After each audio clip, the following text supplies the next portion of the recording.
Quando falo, descubro mais sobre mim e quando escuto, compreendo mais os outros. Mas quer abra a boca ou preste atenção, tenho cada vez mais a certeza de que somos todos malucos. Olá a todos, sejam bem-vindos ao podcast Somos Todos Malucos, um podcast sobre autoconhecimento, sobre saúde emocional, o cérebro, sobre saúde mental, sobre coisas que nos fazem, pelo menos a mim, pensar. É um podcast observador, já existe há 3 anos, mas esta última temporada, diz que é a 7ª, está no Observador, em todas as plataformas do Observador e nas normais de podcast, Spotify, iTunes, Cast, qualquer coisa, e os casts cá por aí. E depois está no YouTube também. O vídeo sai por volta de 12h30, todas as quartas-feiras. O áudio está disponível nessa mesma quarta-feira às 6 da manhã. Às segundas, 6 da manhã, saem os mini-episódios, os intermédios, que também estão disponíveis em vídeo, essa mesma segunda-feira, ao 12h30. O tema de hoje é um tema que eu já trouxe aqui noutra perspectiva, com uma antropologista digital, aconselho brasileira, e aconselho a verem ou ouvirem, e é um tema que eu acho que faz muito sentido no momento que nós estamos a viver. A Joana Wilton é bioquímica, é doutorada em biologia, mas é também, digo eu, uma apaixonada pela comunicação e pela forma de comunicar ciência de uma forma pragmática, simples, para que nós, leigos na matéria, possamos entender todos os mitos e desinformação em torno das vacinas, da medicina, do corpo humano, tudo aquilo que nós achamos que sabemos, porque fazemos associações a partir da nossa realidade, mas que muitas vezes não correspondem de todo a como as coisas são feitas. Tem uma página onde faz tudo isto, que eu descobri há muito pouco tempo, que se chama Prima Tás de Bata, que eu acho que tem 2 interpretações, porque é prima estás de bata, mas também pode ser primatas de bata. Também faz muito sentido. É isso. É verdade. Joana, obrigado por teres vindo. Obrigada eu pelo convite. Prima estás de bata ou primatas de bata? Já foi os dois, na realidade, sim. Já foram os dois? Sim, sim. Qual é que foi primeiro? Primeiro foi o Primatas de Bata, porque a ideia era falarmos de ciência e de cientistas, porque eu achava na altura que se falava muito pouco de quem fazia a ciência, sim. Então, sobretudo, mesmo aquelas personagens famosas, o Ross do Friends, que é cientista, sim. etc. Então comecei por falar mais de cientistas e depois ia tendo seguidores, amigos e família que me faziam perguntas e até uma altura que estava numa formação e nós fazemos aquelas apresentações, olá, eu sou a XYZ e alguém leu Primatas de Bata e eu, foi como aqueles filmes que com a harpa, exatamente, porque eu sou a primeira neta e a primeira filha e portanto tenho muita família que era a prima, então espera aí, faz todo sentido, então mudei, fiz um logotipo em conjunção com uma designer e tudo mais e ficou a Prima Tás de Bata, mas não és a primeira pessoa a dizer, também não é Primatas de Bata. Mas é que os dois fazem sentido, porque nós somos, tendo em conta a evolução, somos macacos com roupa. Exatamente, estou tão contente, exatamente. Sim. Nós somos macacos com roupa. Macacos com roupa e ansiedade. Sim. Olha, tu falas muito nessa tua página sobre os mitos. Uhum.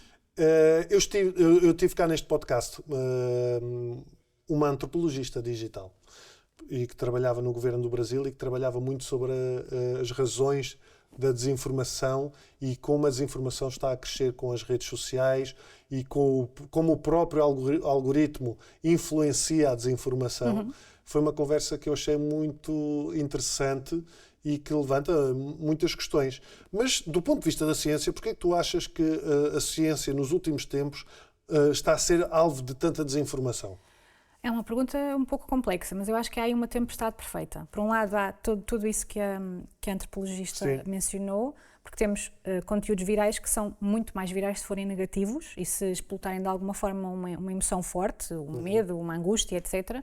Depois tens as pessoas que estão com montes de problemas na vida e querem alguém que faça as perguntas e lhes dê as respostas certas, e do ponto de vista da comunidade científica, nós não somos propriamente treinados a dar respostas categóricas de sim, não. A resposta muitas vezes depende do contexto, depende da população que nós estamos a estudar. O que é verdade para as crianças pode não ser verdade para os adultos, o que é verdade para uma população pode não ser verdade para outra.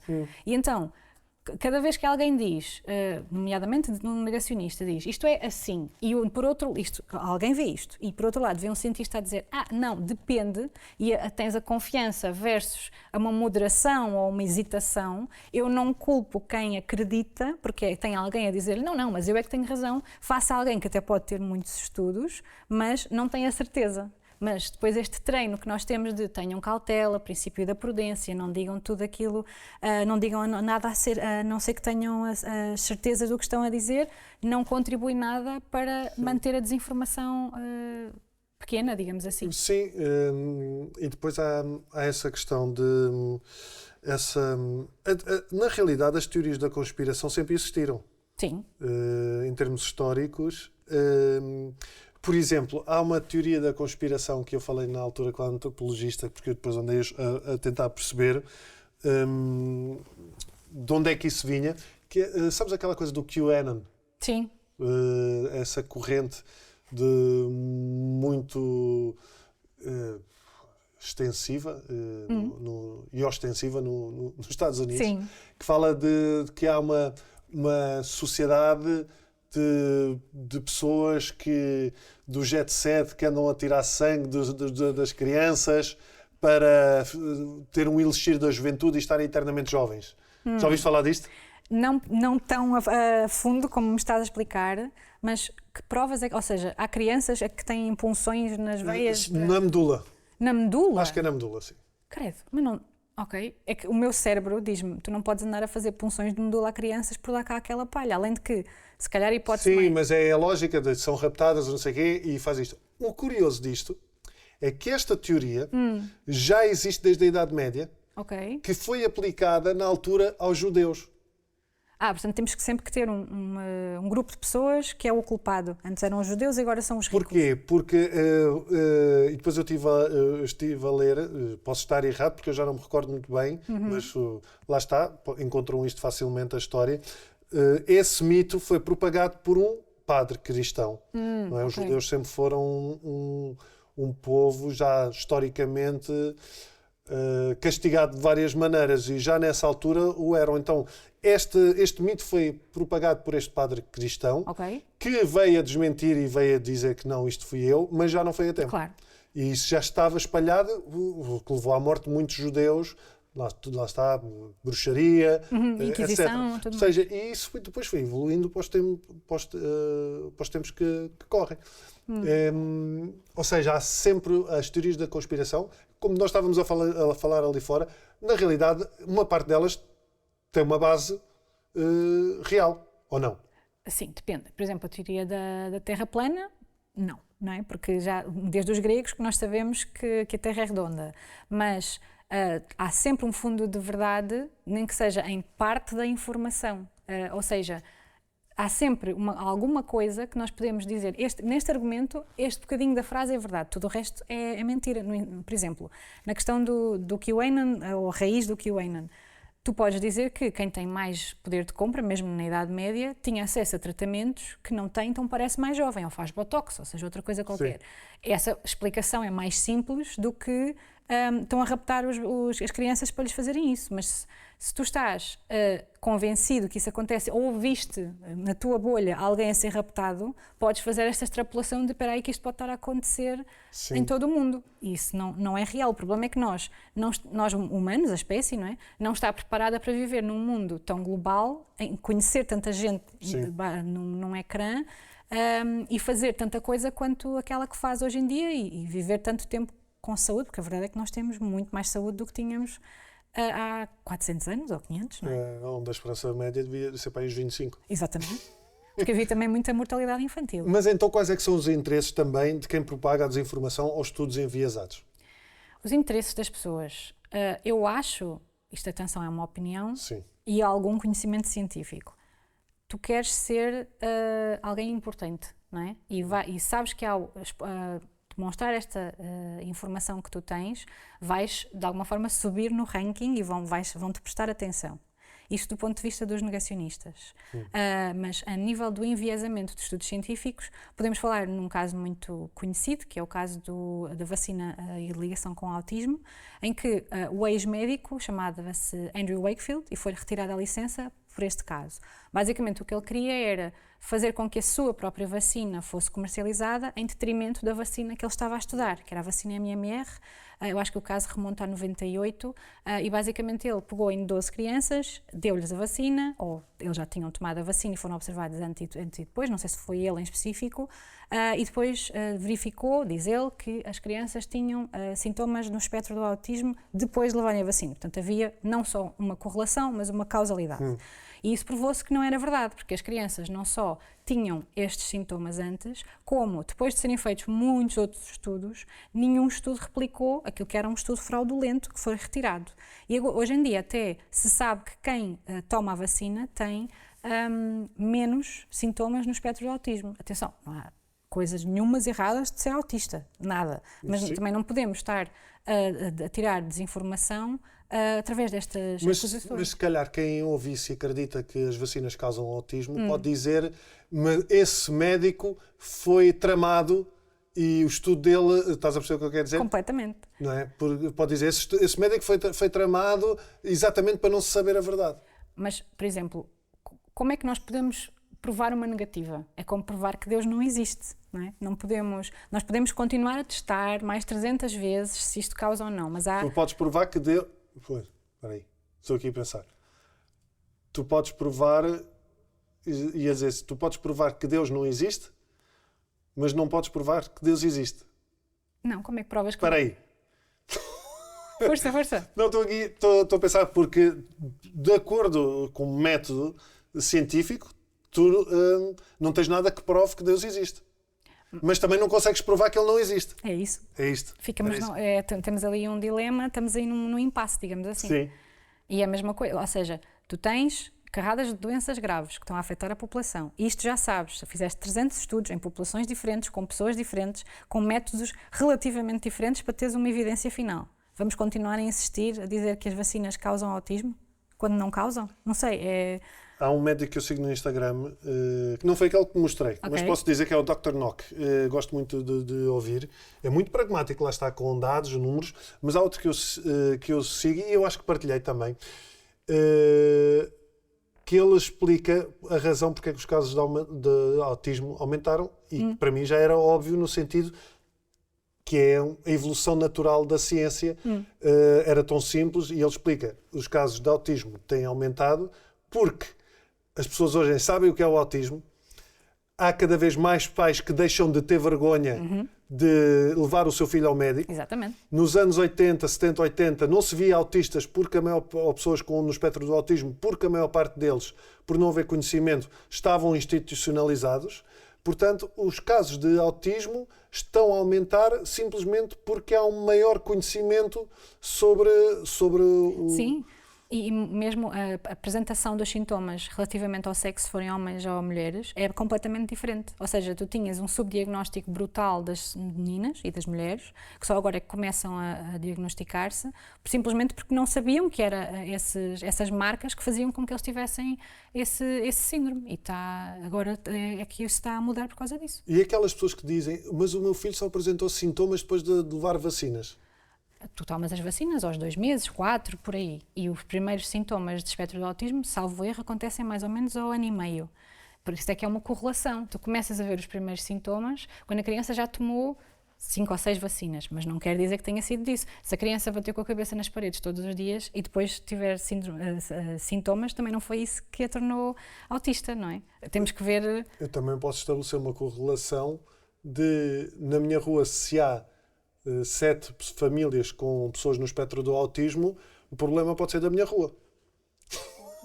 Mas é esta a relação que se estabelecem. É exatamente isso. É esta a relação que se estabelecem. Vem a coisa, vem como o que é que há em comum? Não é?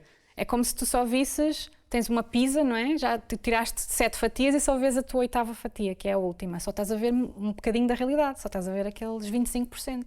Se não olhas para trás e vês tudo, portanto fazes mais estudos de diferentes perspectivas, não estás a ver a realidade o mais próxima possível, que é esse o objetivo. Tem sido um bocadinho como a história das vacinas do Covid, não? Então, Esta associação de que as pessoas estão a morrer muito mais ou que surgem mais casos de cancro ou o que quer que seja por causa das vacinas do Covid. As pessoas têm muito essa desconfiança e atenção. Percebe-se porque foi uma aprovação super rápida. Mas, desculpa estar a interromper, eu não sou cientista, nem é a minha área, e por isso eu não posso falar de... Ou melhor, antes de tecer comentários, eu tenho que falar com quem saiba. E aquilo que me explicaram é que, e faz muito sentido, as vacinas foram aprovadas rapidamente, mas a investigação já existe para aí há 20 ou 30 anos. Sim. Não só isso, como durante a pandemia nós fomos muito mobilizados, o trabalho experimental que estávamos a fazer acabou, perderam-se muitas células, muito tempo dos estudantes, na altura estava a acabar o doutoramento, e mobilizaram-nos muito. Tu não trabalhaste no Covid? Sim. Tu trabalhaste nessa área, não foi? O que é que tu fizeste? Eu fazia testes, ou seja, passámos um tempo que era voluntariado, depois criaram mesmo um serviço, nós fazíamos testes para verificar por PCR e depois passámos também a fazer testes por anticorpo, ou seja, ver se a pessoa já tinha essa proteção, se tinha tido uma infecção anterior. Foi uma experiência muito gratificante, mas lá está. Também trouxe, na altura em que ainda não havia vacina, eu comecei em outubro de 2020, a vacina foi em janeiro de 2021, era um desgosto muitas vezes ver a quantidade de pessoas positivas e saber que nessa altura o vírus, porque a evolução dos vírus quando ele tem muita pressão seletiva, ele vai passar para muita gente. O que é pressão seletiva? Desculpa, tens razão. Diga, colega. Tens toda a razão, desculpa. Quando temos um vírus que não tem vacina, nunca apareceu vírus parecido, há muitos anos que não aparece um vírus parecido e não há medidas de restrição, as pessoas não usam máscaras, não lavam as mãos, andam a fazer a sua vida normal.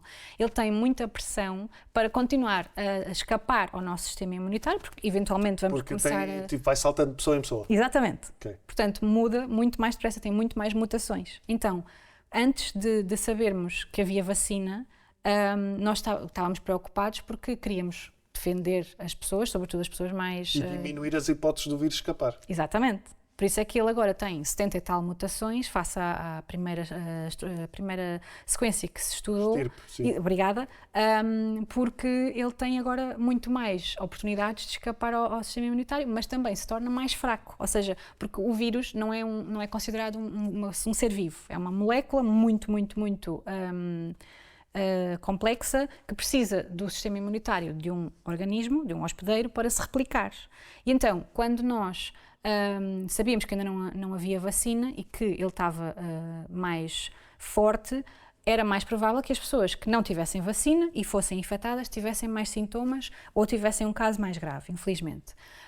Para voltar à primeira questão o tempo que demorou, é verdade que a tecnologia já existia, mas mais do que isso, tu tens quase a comunidade científica inteira, durante um ano, ficou sem poder trabalhar na esmagadora maioria dos casos e então muita gente fez colaborações na altura. Os recursos foram para a vacina. Exatamente. Portanto, foram logo testados, passados uns meses, os testes iniciais, primeiro em células, depois em ratinhos, que julgo eu, depois em seres humanos, e finalmente foi distribuída e acho que eu lembro-me de ter visto isso na altura. A quantidade de vacinas que se deu num ano foi uma percentagem muito relevante da população mundial. Ou seja, foi um esforço brutal do ponto de vista de tecnologia, mas também de logística, para vacinar toda a gente para podermos voltar a ter a nossa vida normal. O que é que acontece depois? Tomaste 1, 2 ou 3 doses da vacina e faz a tua vida normal. Continuas a comer imensa carne vermelha, continuas a fumar, continuas a ter imensos comportamentos de risco que te podem levar a ter doenças e depois, por outro lado, podes ter tido um diagnóstico mais pequeno, que não chegou a tanta gente, de problemas, porque as pessoas estavam na pandemia. Fala-se muito nisso, que o aumento dos cancros existiu porque os exames, não é, de controle ou exames de rastreio também diminuíram a larga escala. Mas lá está, esse é um fundo de verdade da conspiração. O Covid não causou, não é? Mas como nada estava aberto por causa do Covid, efetivamente há um aumento, mas não foi por causa do Covid, foi por causa da logística da vida que estávamos a tentar sobreviver enquanto humanidade. Sim. Pronto. E explicar isto tudo, agora estamos a ter a oportunidade de falar, mas quando falamos em pessoas que não acreditam porque não e trabalham contra si próprias, não é? Porque a ciência é sempre igual em todo o mundo. Sim, porque depois tu vês nos comentários, tens muita gente que diz a minha mulher, o meu marido, a minha avó, whatever, o meu amigo estava muito bem de saúde e depois de tomar a vacina teve uma data de problemas e que ficou com várias questões. Até que ponto isto pode ser verdade ou não? O que eu posso dizer é, quando a pessoa toma uma vacina e tem um efeito secundário, o efeito secundário pode ser desde a dor até pode ficar doente, porque dependendo do tipo de vacina, do Covid não, mas há vacinas, tal MMR, que causam mesmo febre e coisas assim. Há instrumentos na União Europeia onde tu podes dizer, atenção, eu tomei a vacina, está aqui a foto do boletim, esta vacina assim assado causou-me um problema. E esse organismo tem a obrigação de ir ver se mais pessoas com aquele lote tiveram problemas ou não e de, em última análise, retirar a vacina do mercado.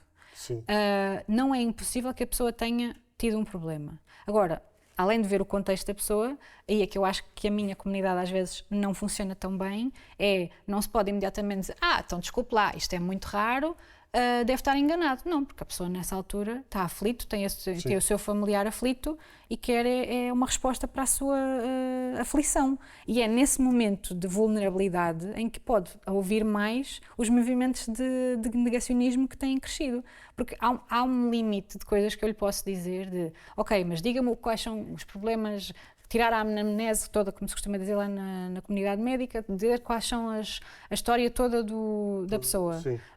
E pode ter acontecido agora que as vacinas são o instrumento mais testado porque é feito em pessoas saudáveis, não é? E pessoas com todo o tipo de comorbilidades. Portanto, se é muito testado num limite de milhões de pessoas e durante todo o seu ciclo de vida, então vamos minimizar ao máximo. E depois é preciso pensar que, independentemente do efeito secundário da vacina, se a pessoa estivesse infectada com a doença, ia ser muito pior. Essa é a questão, que era também um argumento que se usa muito em relação às vacinas do Covid, era que não impedia o Covid, mas essa nunca foi a proposta da vacina. Nunca é, não pode ser. Porque as vacinas para mim são muito como se fosse um ensaio geral de um espetáculo. Ou seja, estás a ver que tu estás a dar uma parte inativada ou atenuada do organismo, o teu sistema imunitário aprende o que é que aquilo é e da próxima vez que ele aparecer é muito mais fácil, já estás habituado. Já sei o que é que isto é, sim, o organismo reconhece. Mas para responder à tua pergunta, é pouco provável, mas não é impossível que a pessoa fique doente depois de apanhar a vacina. Sim, acho que todos nós ficamos. Mas depois, sim, também a vacina, não, dependendo do tipo de doença, não dura para sempre. Eu estava sim, mas lá está, eu compreendo também as pessoas e eu acho que isso tem a ver com a cultura de medo de pessoas que provavelmente... Eu também tive problemas de saúde depois de tomar a vacina. Eu também pensei, será que isto é da vacina? Eu não tenho... Porquê? Porque eu nunca tinha tido problemas desse género.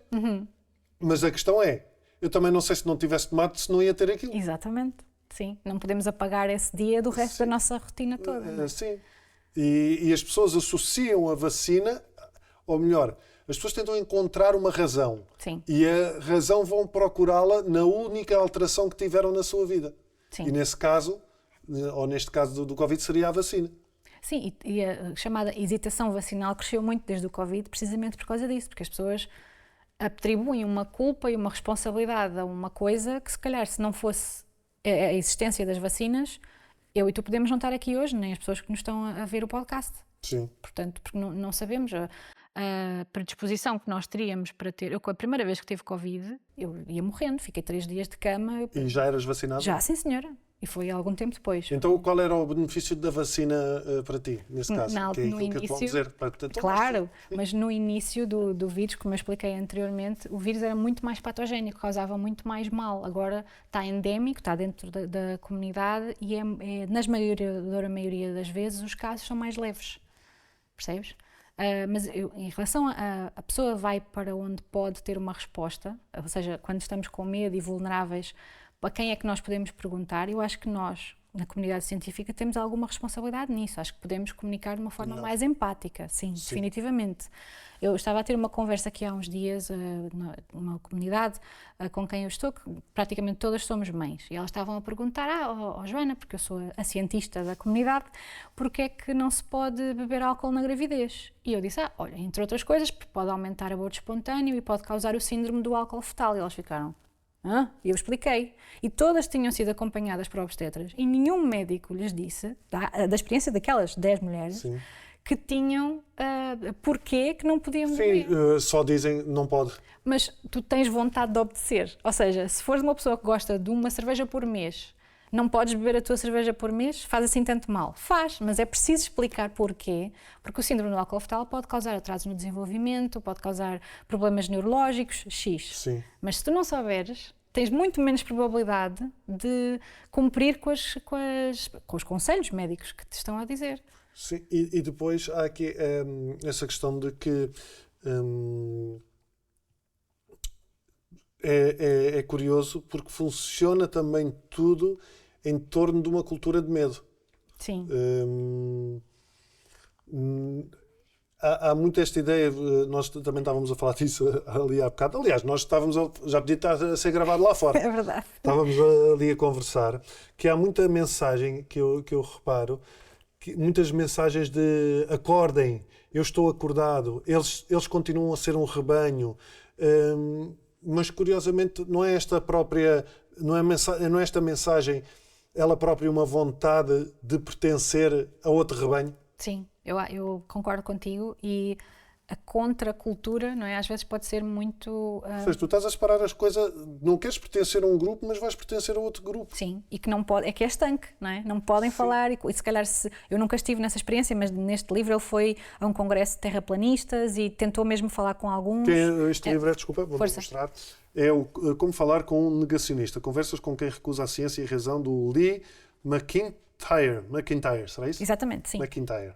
Ele é filósofo e foi mesmo em vários sítios. O livro também é na altura da pandemia, 2021. Então ele fala de organismos geneticamente modificados, fala de terraplanistas, fala de alterações climáticas. E uma das coisas que ele menciona é como nós temos uma visão necessariamente limitada enquanto humanos, porque só estamos preparados, como eu disse há pouco, aquela quantidade de pessoas com que nos damos, a área que cobrimos, etc. E ele fala, sobretudo nas alterações climáticas, eu nunca mais me esqueci, que ele foi falar com uma comunidade de pessoas nas Maldivas, que vai ser dos primeiros países a desaparecer. Sim. E o nível médio da água na capital, que é Malé, é de 1 metro. Então eles estão desesperadamente a tentar voltar a construir a capital para tentar sobreviver. Onde é que eles vão construir? Acho que é numa ilha perto, que está a 2 metros. Portanto, eles estão a tentar, porque ainda por cima são um país que depende muito do turismo, não são o país mais rico do mundo. Então estão a tentar sobreviver, mas só vai chegar até aos 2 metros. E que se ou quando o nível subir mais do que isso, não vão, se calhar, toda a infraestrutura que foi usada para fazer esta segunda opção, não vai haver para uma terceira. Ou seja, nós temos sempre...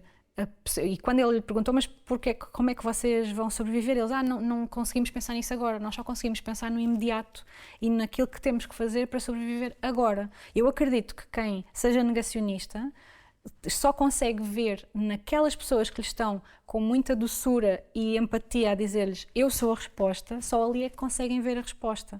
E eu tenho aqui os 5 marcos que ele menciona dos argumentos do negacionismo são escolher apenas alguma da evidência, acreditar em teorias da conspiração, já falámos, ter um raciocínio não lógico, apoiar-se de falsos especialistas e se o teu adversário, neste caso o adversário dos negacionistas é a ciência, não for perfeito, ele não pode ter razão. E eu sinto que às vezes se tu...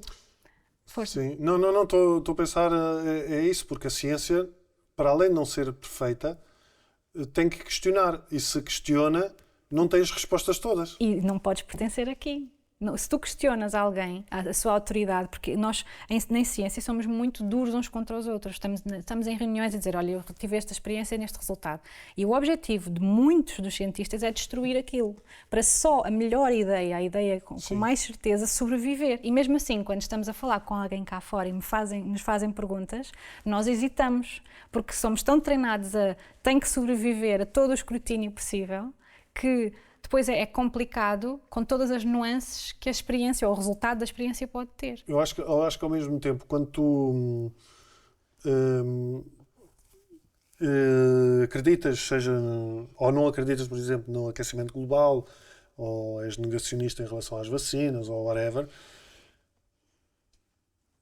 como dizia essa antropóloga, a pessoa só se consegue salvar a pessoa até um determinado momento. Quando ela ainda não está muito emaranhada naquilo. Sim. Porque a partir daí é quase como se ela tivesse tipo a acordar de um pesadelo e não quer admitir isso, estás a perceber? Percebo. É no sentido de, imagina, eu vivo há muitos anos a perpetuar as vacinas causam autismo e começo a perceber que afinal não é assim. Quem é que sou eu agora que não acredito nisto? Isso é quase como se tivesses muitos anos numa relação tóxica e quisesses sair, mas não queres admitir para ti próprio que foi um erro, não é? Sim.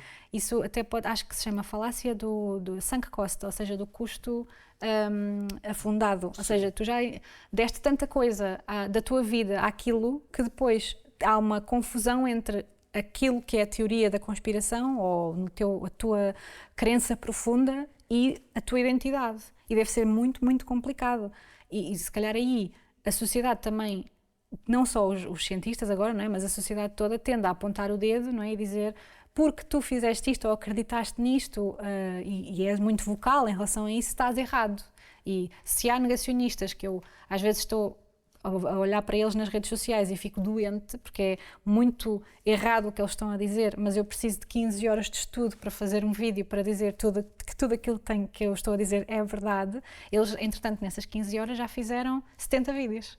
Então, baseados no site.com, universoespiritual.com.br, verdade oculta. Exatamente, portanto, acho que este esforço que tem sido feito ultimamente dos comunicadores de ciência para saírem dos laboratórios e dos institutos e dizerem ok, isto é o que nós sabemos sobre X, Y e Z é muito bom, ao mesmo tempo que também temos nós que ser humildes e dizer eu não sei tudo, eu não tenho estudos para ambiente, por exemplo, eu tenho comunicadores de ciência que gosto muito em relação ao ambiente e se quer estudar alguma coisa posso ir lá ler e ver os vídeos deles e os podcasts, seja o que for, e se quiser continuar vou eu própria ver revistas boas e artigos muito citados que tenham esse... Sim, mas há aqui uma coisa que é, por exemplo, eu já tive conversas com pessoas que acreditam na nova ordem mundial, na Agenda 2030, não é?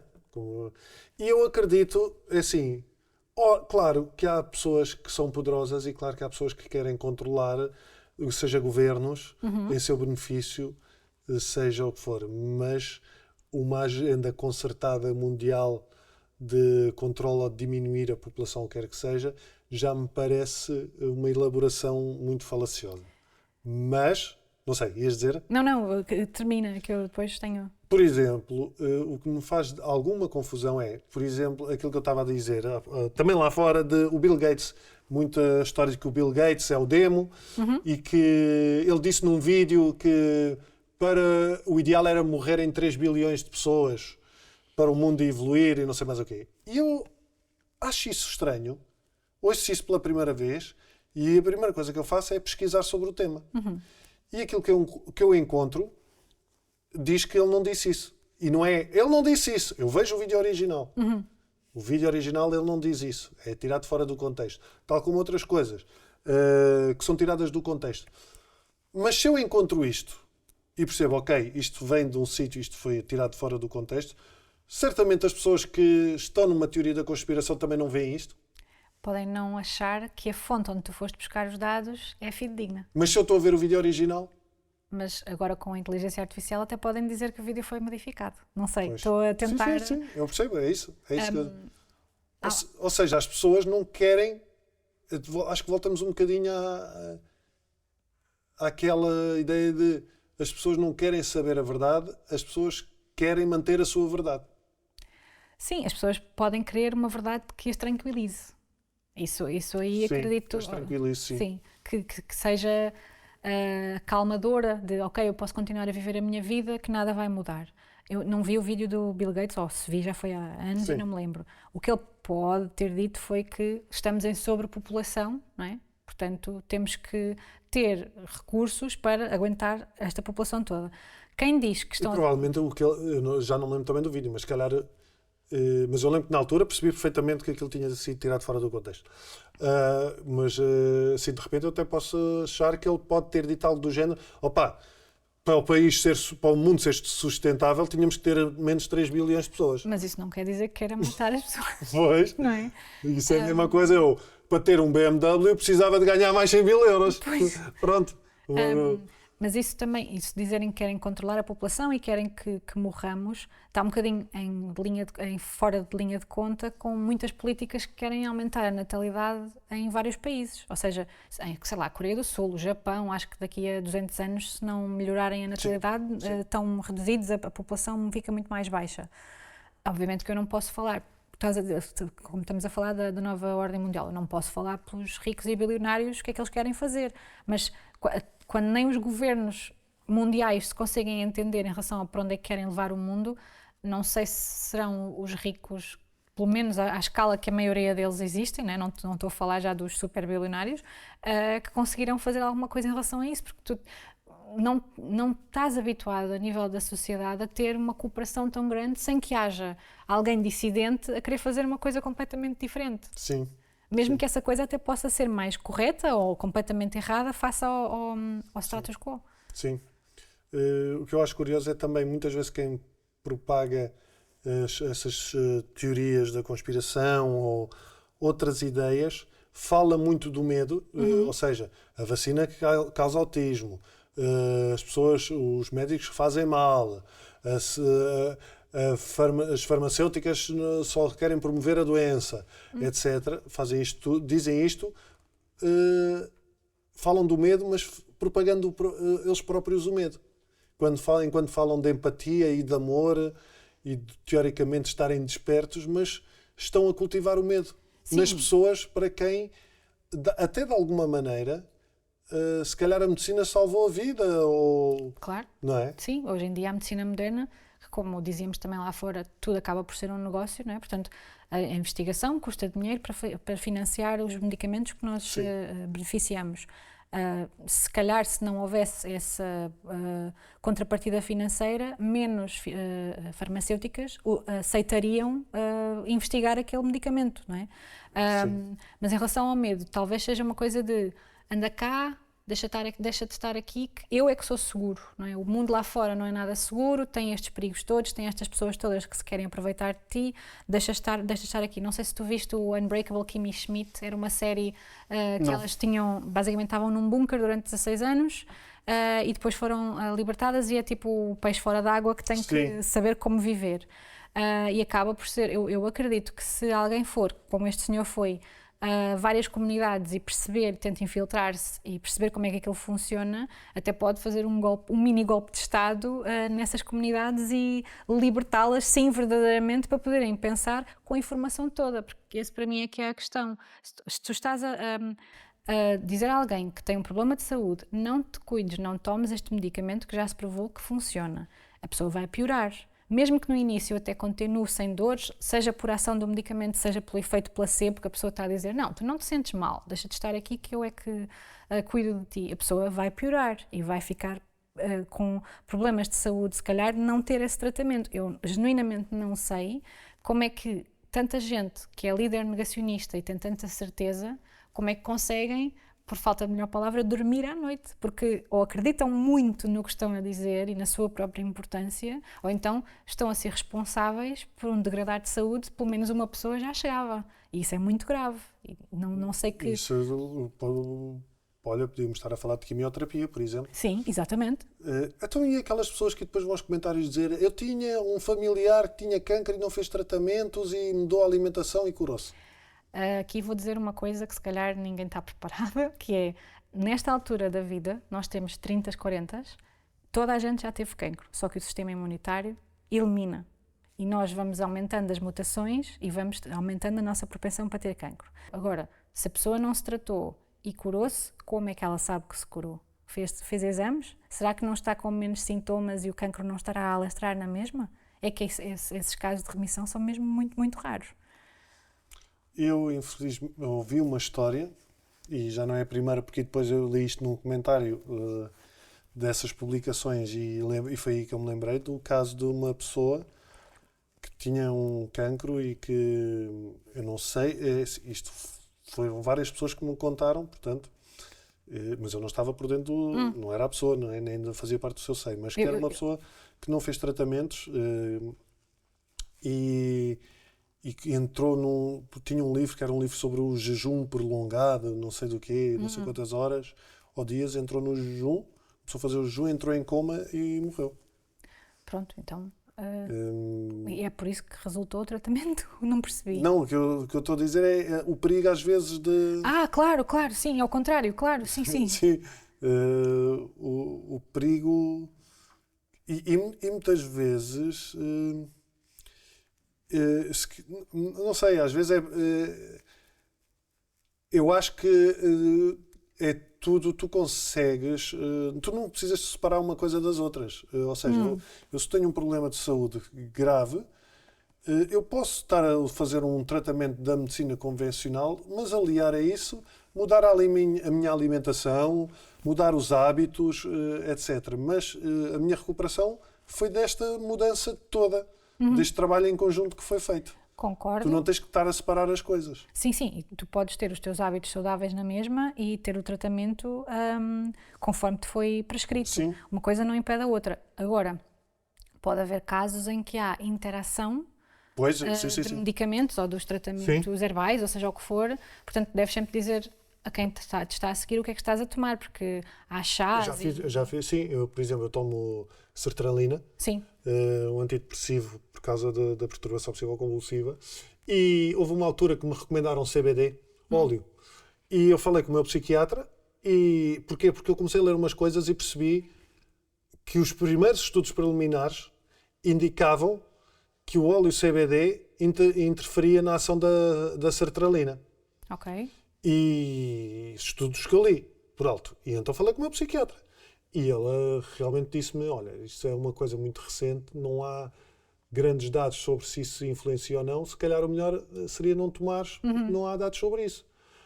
E pronto, e para mim fez sentido. Pois, mas isso é o princípio da prudência. Ou seja, é melhor não fazeres nada do que fazeres estragar. Eu há bocadinho falei da remissão e estava a lembrar-me, eu acho que os casos de remissão espontânea que eu me lembro de ler, nem sequer são em pessoas. Ou seja, são em ratinhos e normalmente os ratinhos não têm cancro, tu é que injetas. Sim.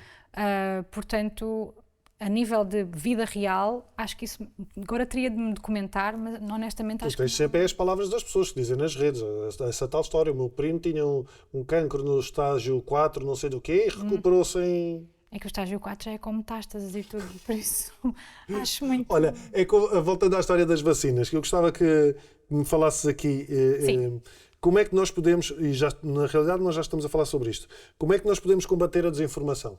Olha, há duas coisas que mesmo a Associação Psicologia Americana disse que é, ok, fontes confiáveis, dizer toda a informação que nós sabemos de fontes confiáveis e repetir, mas não de uma forma professoral, não é? Não de, não, hoje vamos aprender, não, tipo, está a falar com uma pessoa normalmente e dizer isto é o que nós sabemos, isto é o que nós não sabemos e fazer com que ela compreenda, falando com ela mesmo com metáforas e coisas desse género, não tem que ser no paper tal, esta medida subiu X%, porque isso vai ser aborrecido.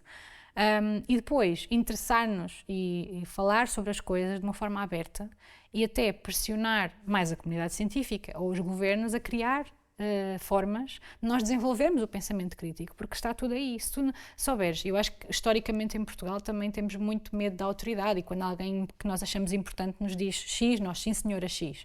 E temos de forma educada e genuinamente dizer ok, mas não percebi, pode explicar, pode dizer outra... Porque se nós compreendermos aquilo que nos estão a dizer, é muito mais provável que façamos as coisas que é preciso fazer para a nossa própria saúde. Sim. E o pensamento crítico, para mim, e mesmo desde muito pequeno, está na gênese de tudo.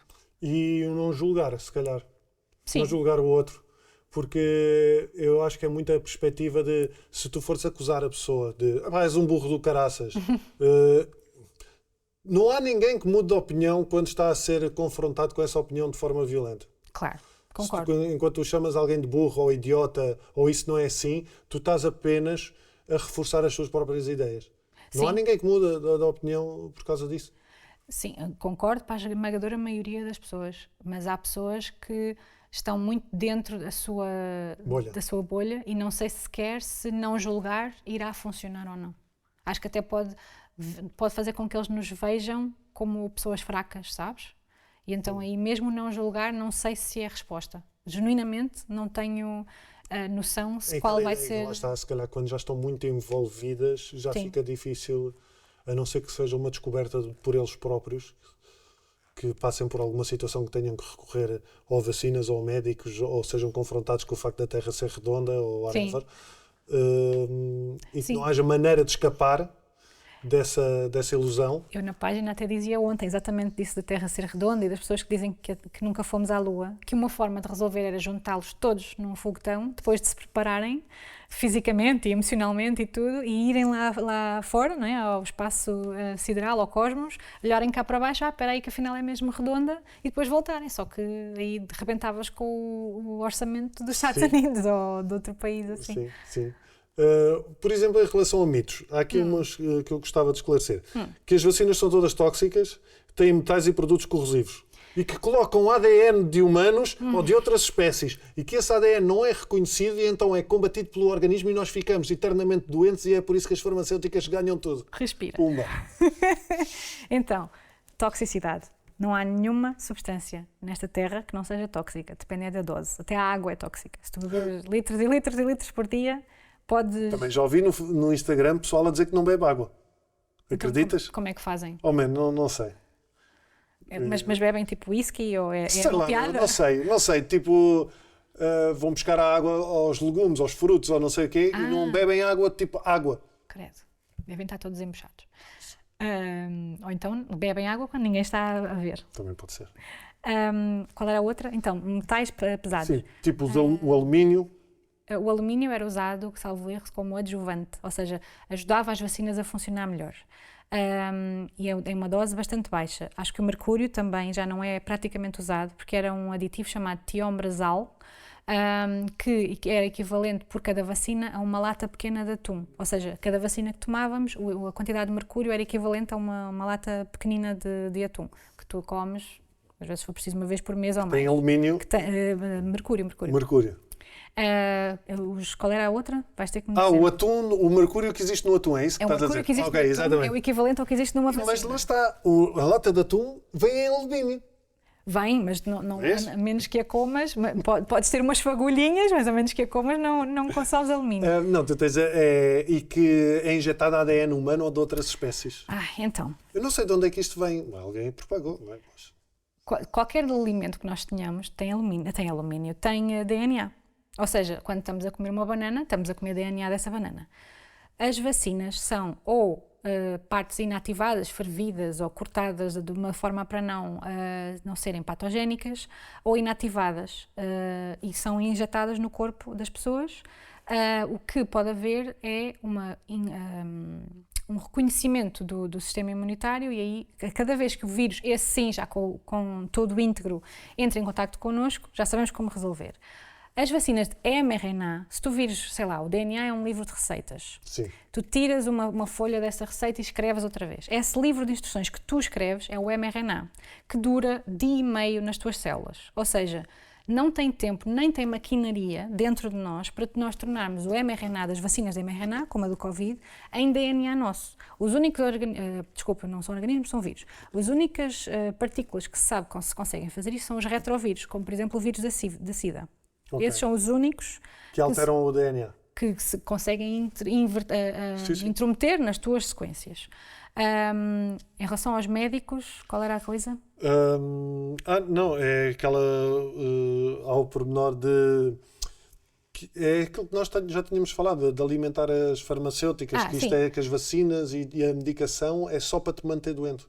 A medicação tem sempre efeitos secundários e não há nenhum médico ético que eu conheça que te diz que aquilo que te vai tratar não tem efeitos secundários ou que te vai curar. Porquê? Nós somos todos diferentes. Eu há uns 10 ou 15 anos, fui operada aos pés e acordei a meio da anestesia. Operação? Porque eu... Mas sentiste dor? Não. graças a Deus. Mas eu basicamente metabolizo muito rápido as anestesias. Quando vou ao dentista também eles não ganham dinheiro nenhum comigo porque estão sempre a injetar mais, porque gasto muito rápido mesmo. Então, nós temos uma curva que se chama gaussiana, que faz assim, é tipo uma onda no mar. E os medicamentos são desenhados para esta parte, para a maior parte da população. Sim. Se tu estás aqui ou estás aqui, os medicamentos pode não ser o medicamento correto para tu tomares, ou então vais gastá-lo muito rápido, estou a fazer para ti, aqui, sim. Ou aqui vais acumulá-lo muito. E ambas estas situações podem fazer com que tu tenhas efeitos secundários em maior ou menor número da maioria da população.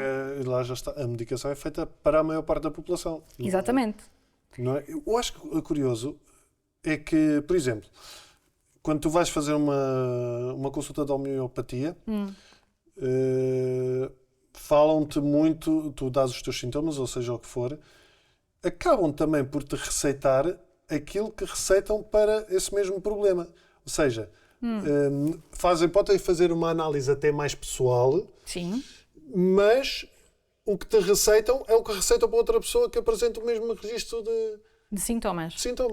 Mas eu não percebo muito da homeopatia, mas quando verifiquei o que se passava eles dizem que igual trata igual, ou seja, aquilo que causa a doença é aquilo que é depois diluído muitas vezes e usado para, segundo a opinião deles, não é a minha, tratar a doença. Ou seja, se tu tiveres um envenenamento, o mesmo veneno que te causou mal vai ser usado para te tratar, o que não é possível, porque é o chamado um agonista do tratamento, vai piorar os teus sintomas porque é o mesmo, ou não faz nada ou piora.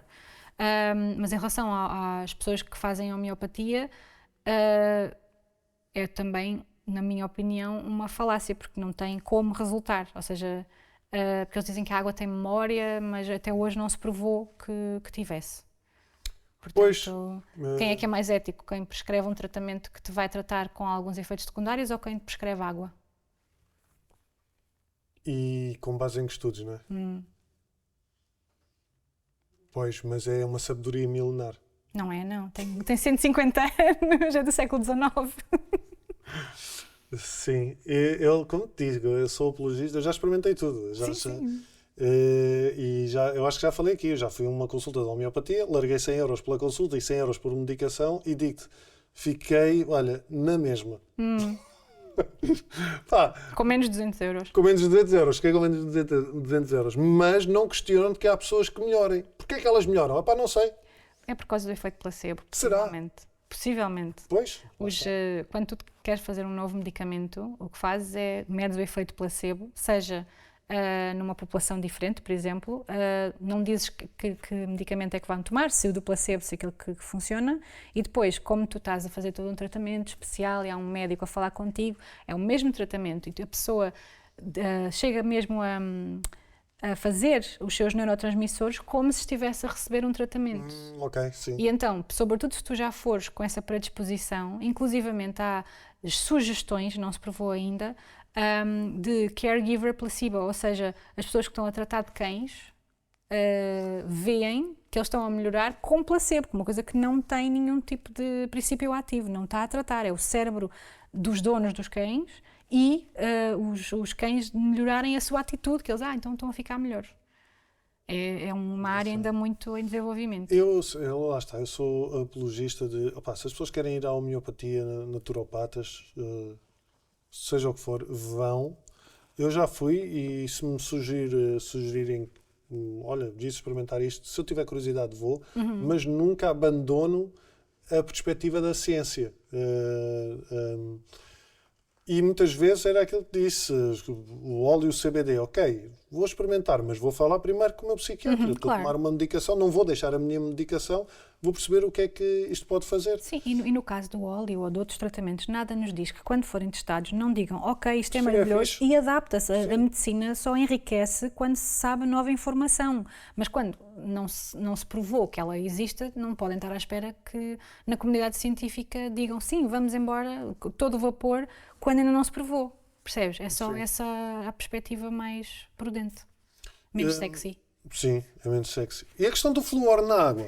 também está na moda agora. Então, o flúor na água normalmente é uma estratégia de saúde pública que tu pões alguma quantidade de flúor como prevenção de cáries. Ou seja, as pessoas bebem a água de torneiro, normal, e provou-se ao fim de algum tempo que têm menos cáries do que se não bebessem. E como dizia o doutor que estavas a mostrar há pouco tempo, que se isso for retirado, não é toda a gente que vai sofrer igual, porque as pessoas que tenham dinheiro para pagar um tratamento dentário vão sofrer muito menos, não é? E as pessoas que tenham acesso a todo o tipo de cuidados de saúde não vão precisar tanto de políticas de saúde pública como as pessoas que não tenham. Não quer dizer que a política E não essa deva quantidade de continuar. flúor não tem impacto na saúde. Do que se viu, não. A não ser que, além da água de fluortada, Menos a comer pastas de dentes. sim, Da ou barda. que tenhas um suplemento de flúor. Ok. Ou seja, essa é uma questão também muito interessante, que é pensar numa perspectiva do outro. Porque eu do flúor nunca tinha pensado nisso. Ok, se calhar não devia haver flúor na água. Mas espera aí, se o flúor não me faz mal a mim, se calhar vai ajudar quem vive em sítios mais complicados e que não pode lavar os dentes por alguma razão, não é? Tal como a perspectiva das vacinas, há uns tempos eu entrei, lá está, porque eu muitas vezes entro em debate com pessoas que são anti-vacinas e tento que seja uma coisa de alguma forma educativa. E acabei por entrar num fórum de pessoas... Olha, está a acabar o estacionamento. Não. E acabei por entrar num fórum de pessoas que sofreram na pele o facto de familiares ou amigos não terem tomado a vacina. Porquê? Porque tinham na sua família pessoas que não podiam tomar vacinas, com doenças autoimunes. Sim. Histórias que eu não sei se são reais ou não, mas que para mim pareceram plausíveis, de crianças que tinham doenças autoimunes e que foram parar ao hospital porque entraram em contacto com um amigo que não tinha vacinas e tinha sarampo, e este miúdo acabou por sofrer com isso, ou outro tipo de doenças.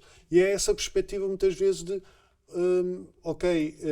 eu estou a defender uma ideia de não tomar vacinas por uma lógica de estudos que nem sequer são, não sei se são bem verdadeiros ou não, e estou a colocar em causa também, verdadeiramente estou a colocar em causa a saúde de quem não pode tomar vacinas. No caso do sarampo é um caso muito especial, porque quem não está vacinado contra o sarampo e apanha sarampo pode ter a imunidade de muitas outras doenças destruída, porque a forma como o vírus funciona é destrói as células que sabem como combater os outros organismos. Portanto, não só não estás a proteger-te a ti e à tua família... E estás a destruir a tua própria imunidade. Sim. É isso que as pessoas não sabem. Mas cá estamos. Mas lá está, não deviam, se calhar, os próprios médicos de saúde pública e os médicos de família explicar isto? Definitivamente. E acho que já tens muita gente a pedir que as consultas também durem mais tempo para se conseguir falar destas coisas, porque há uma relação que tu tens muito, quando tens, não é? Um médico de família, eu neste caso não tenho, mas tens uma relação muito próxima, se calhar é o médico que mais vezes vais ver na vida. Portanto, acho que se devia definitivamente optar por uma estratégia assim. Porque há quem diga que quando tu vais ao médico e fores tomar uma vacina, pergunta quais é que são os efeitos secundários da vacina. Mas os efeitos secundários ultrapassam em larga escala, ou melhor, os benefícios ultrapassam em larga escala os efeitos secundários que existem em qualquer coisa. Sim, porque senão não tinha sido aprovado. Para a esmagadora maioria das pessoas, isso é verdade. Exato, para a esmagadora maioria. É isso que temos Mas sempre. é essa esmagadora maioria que é o loophole, não é? O buraco que permite que quem seja negacionista se continue a agarrar a isso. Mas a comparação que se devia fazer é: vacina-se, salvam-se estas pessoas todas. Não se vacina, salvam-se muito menos, não é? Porque se nós formos ver os gráficos, quando não havia vacina, só há uma vacina, só há uma doença erradicada, que é a varíola. Há mais duas que estão quase lá, que é a poliomielite e o tétano. Se tu fores ver os casos que havia antes da vacina e quando passou a haver, é assim uma coisa que parece um interruptor. Não tem outra explicação que não seja a adesão a este tratamento, que é muito barato ou gratuito, tem muito poucos efeitos secundários e funciona durante muitíssimo tempo. Para mim é a maior invenção dos humanos. As vacinas. Sim. E aquelas pessoas que dizem que as crianças vacinadas não são mais saudáveis que as crianças não vacinadas? Qual é o método de comparação? Pois era isso que eu não sei. Porque lá está, o sarampo já disse que Sim. efeitos é que pode ter. Se tu tens a papeira, tens infertilidade masculina, por exemplo. Tens a poliomielite, ficas paralisado. Até há muito pouco tempo morreu a última pessoa que viveu a vida toda no pulmão de ferro. No pulmão de ferro, horrível, sim. Sim, ele formou-se, ele era advogado. Era advogado. Era incrível a história daquele senhor. A história é incrível. E ele viajava. Escreveu um livro. Exatamente, e ele tentava viajar ao máximo para disseminar a sua história e fazer com que nunca mais nenhuma criança tivesse que crescer no pulmão. E há uma história incrível de quando o pulmão avariou. Tiveram de arranjar outro aparelho e tentar, porque ele só conseguia estar cá fora tipo muito pouco tempo. Depois foi aumentando a capacidade pulmonar. Mas então, voltando, as crianças são saudáveis sem as vacinas. O termo de comparação é viver uma vida mais natural, seja o que for, está bem, mas se apanharem uma doença, essa vida vai-lhes valer de pouco se forem infectados, não é? Até houve agora umas mortes nos Estados Unidos, infelizmente, por causa do sarampo. Essas crianças não estão... Pelo menos 2 crianças, não? Se calhar já foram mais. Sim. Essas crianças não estão mais saudáveis. Agora, se me disseres assim, mas quem vacina muito, hiperprotege muito, não vai com as crianças ao parque, dá-lhes má comida. Nada disso tem a ver com as vacinas, não é? Mas devíamos, se calhar todos, ter uma vida mais cá fora, mais natural, se calhar devíamos. E se calhar, eu acho que quando há as pessoas que questionam muito a ciência, a única coisa que eu sou capaz de concordar de alguma maneira é a importância de olharmos para além da doença, ou seja, os nossos hábitos. Isso para mim faz sentido. É a mesma coisa que eu costumo dizer quando se questiona a medicação para a saúde mental. Tomar químicos, tudo são químicos, não é? Obrigada. A água é químico. Exatamente. Todos são químicos, as maçãs que comem, whatever. Mas depois há aqui 2 vertentes, que as pessoas dizem não tomam químicos, mas depois andam a fumar erva, que vem no cu de alguém, e que não sabem a quantidade de THC que tem, nem o que é que... whatever. Pronto. Mas mesmo os que não tomam, a medicação é algo que está estudado, as doses, etc. E eu defendo, e o que me parece a mim mais lógico é, eu tomo a medicação para encontrar o meu equilíbrio, para equilibrar os meus níveis, lá está, de serotonina, mas quando eu tenho esse equilíbrio, quando tenho menos ansiedade e estou menos obsessivo, quando começo a estabilizar, então é a minha janela de oportunidade para enraizar hábitos bons, para comer melhor, para voltar a fazer desporto, para pensar nas coisas, para estar mais consciente quando estou a ter ansiedade ou um pensamento obsessivo. Ok, eu estou a lidar com isto, para fazer psicoterapia, e para que quando eu deixar de tomar a medicação, isso já esteja dentro de mim. E eu acho que, lá está, muitas vezes as pessoas tomam medicação para a hipertensão, mas depois continuam a alimentar-se mal. Sim. Ou tomam insulina. A minha sogra, que toma insulina e come depois, lá está, doces em barda e não sei mais o quê. Assim, é normal que as coisas dependam da farmacêutica. Sim, exatamente. Ou seja, se tu tens hábitos, mas depois, mesmo que tomes muita medicação, continuas a tê-los, não é? Não admira, e se calhar, se tivesse esses hábitos, até pode acontecer que a dose seja menor, imagina, da insulina. Se tu conseguires, estás a perceber o que eu quero dizer? Sim. O que interessa é tu teres uma atitude sempre preventiva em relação à vida, e se calhar, se as pessoas souberem que por A mais B dá C, não é? Ou seja, comeres muito mal e teres maus hábitos dá uma determinada doença, se calhar mudam aqui qualquer coisa, mas não podem sentir-se julgadas, como estás a dizer, não é? Eu acho que o nosso maior esforço é mesmo isso, é pôr-nos no papel do outro, de o que é que esta pessoa sabe, como é que esta pessoa está, qual é a vida desta pessoa, todos os dias, para perceber que recepção é que ela vai ter da mensagem que eu lhe estou a dar. E é um trabalho muito difícil, é super...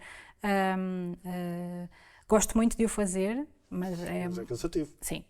Mas há aqui uma questão que eu acho que também seria importante, e eu não tenho dados sobre isto, é apenas uma ideia, que se calhar muitos médicos também podiam ajudar a promover mais esta ideia. De melhorar, ok, uma pessoa vem com problemas de hipertensão, whatever, ok, está aqui a medicação para a hipertensão, mas devia mudar isto. Se calhar os médicos também dizem... Eu acho que sim. Mas as pessoas estão-se um bocado a cagar. Isso já não sei, mas eu vejo, Isto é tudo suposições, como é óbvio. conheço alguns, até eu todos os 16 de maio tento fazer publicidade a alguns colegas meus e escolho sempre alguns médicos, a Margarida Santos, a Raquel Vareda, etc., que fazem esse esforço de educar a população de uma forma muito empática, porque se sabe, de acordo com as diretrizes que se sabem, a ciência que se sabe, que é aplicada na medicina. Uma última questão, que há bocado não falámos, que é, porque é que, quer dizer, acabámos por falar, porque é que as pessoas valorizam certos estudos Sim. E não valorizam outros? Porque depois tu tens sempre páginas de pessoas que teoricamente, eu digo teoricamente porque tu não consegues muito validar depois, dizem que são médicos, mas que abandonaram a medicina convencional e vêm então falar dos tratamentos alternativos. E estes médicos também acabam por validar muitas vezes esse desvio das pessoas.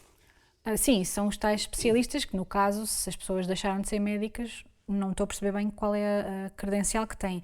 Em relação aos estudos, às vezes há aquele dia de hoje o estudo, o azeite faz mal ou o azeite faz bem, etc. Tudo depende do método que foi usado. O que acontece? Nós temos uma espécie de pirâmide, que é a pirâmide da hierarquia da evidência. Tu tens, no primeiro nível, tens os estudos ou mais pequenos ou com menos população, ou aquilo que se chama a opinião dos especialistas. Tipo, falávamos das pastas de dentes, 9 em cada 10 dentistas usa esta pasta, mas ele está a basear-se numa observação empírica da sua clínica. Não necessariamente há uma subida estatística Sim. de alguma coisa. E depois vais subindo, vais testando, em vez de serem células em ratinhos, ou em vez de serem ratinhos em pessoas, em maior quantidade de pessoas, e depois tens os estudos que estudam os estudos. Ou seja, agarram em todas as coisas que já foram feitas daquele estudo e espremem a conclusão, que às vezes pode ser pequenina ou, como dizíamos, não é sexy. Eu, sem querer falar de nomes específicos, quando as pessoas têm medicinas alternativas ou tratamentos alternativos, está nelas o ónus de provarem que aquilo é real. Ou seja, elas é que têm de fazer os testes do tratamento XYZ que querem fazer. Estou-me a lembrar de um que eram os autocolantes. Os adesivos? Sim. O X não sei o quê. Exatamente. Que eles diziam que o péptido, ou o que era, fazia uma coisa que não é possível fazer.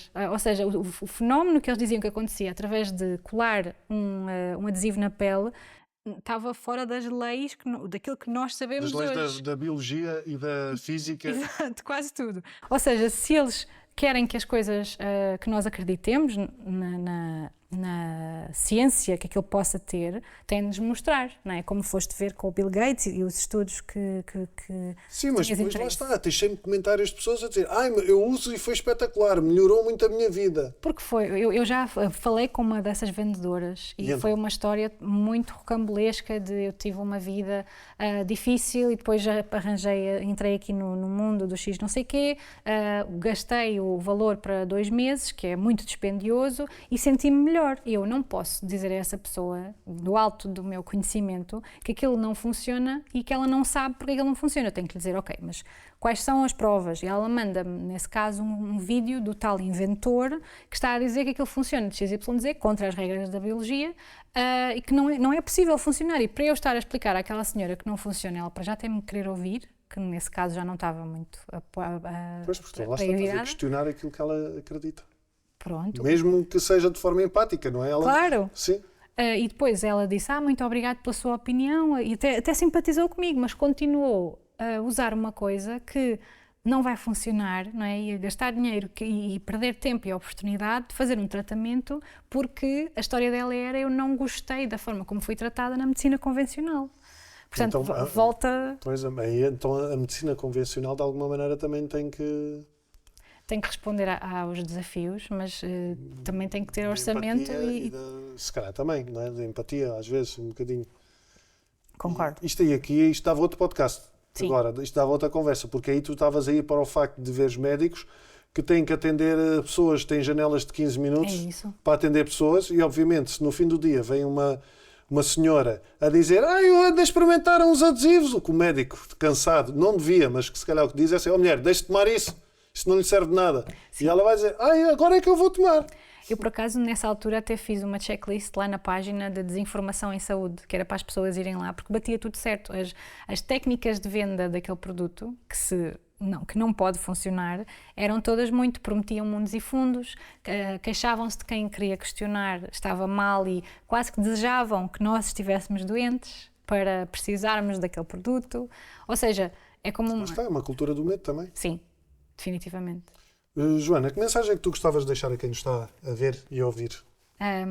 Que está tudo bem em questionar a ciência, não há problema nenhum, mas estejam abertos a ouvir o que a ciência diz e o que a ciência mostra, porque a esmagadora maioria dos cientistas, médicos, biólogos, etc., escolheram-no como vocação para melhorar o mundo em que vivemos.